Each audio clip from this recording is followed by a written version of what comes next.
ஈஸியாக குயிக்காக சப்பாத்திக்கு வந்து ஒரு பன்னீர் வச்ச ஒரு சைட் டிஷ் தான் வந்து பார்க்க போகிறோம். அதுக்கு வந்து பன்னீரை வந்து ஸ்லைஸாக கட் பண்ணி அதில் வந்து மஞ்சத்தூள், மிளகாத்தூள், மல்லித்தூள், கொஞ்சமாக கரம் மசாலா அது மட்டும் போட்டு நான் வந்து பிசைஞ்சு வச்சுக்கிறேன். லைட்டாக ஆயில் மட்டும் போட்டு நான் பிசைஞ்சிருக்கேன். இப்போது வந்து கடாயில் வந்து எண்ணெய் ஊற்றி அது கொஞ்சம் காஞ்சதுக்கப்புறமா அந்த பன்னீரை லைட்டாக வந்து தவா ஃப்ரை மாதிரி பண்ணி வந்து எடுத்துக்கலாம். ரொம்ப ஃப்ரை ஆகணும் அப்படின்னு அவசியம் இல்லை. இப்போ வந்து 2 பெரிய வெங்காயமாக வந்து ரொம்ப சின்ன சின்னதாக சாப்பரில் போட்டு நான் வந்து கட் பண்ணி எடுத்துக்கிறேன்.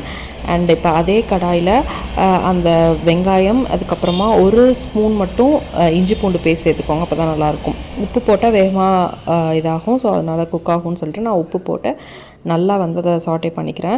நல்லா வந்து கொஞ்சம் கோல்டன் ப்ரௌனாக வந்ததுக்கப்புறமா தக்காளியும் அதே சாப்பரில் போட்டு நான் வந்து ஆட் பண்ணிக்கிறேன். உங்களுக்கு நல்லா கிரேவியாக வேணும் அப்படின்னா நீங்கள் மிக்சியில் போட்டு கூட அடித்து சேர்த்துக்கலாம். ஸோ திரும்ப அதே மசாலா மஞ்சத்தூள், மிளகாத்தூள், மல்லித்தூள் அண்ட் கரம் மசாலா எல்லாம் போட்டு மிக்ஸ் பண்ணி மூடி நல்லா வந்து பச்சை வாசம் போனதுக்கப்புறம் பன்னீரை போட்டு வந்து இறக்கிடலாம். ட்ரை பண்ணிவிட்டு கமெண்ட்டில் சொல்லுங்கள். என் சேனலை ஃபாலோ பண்ணி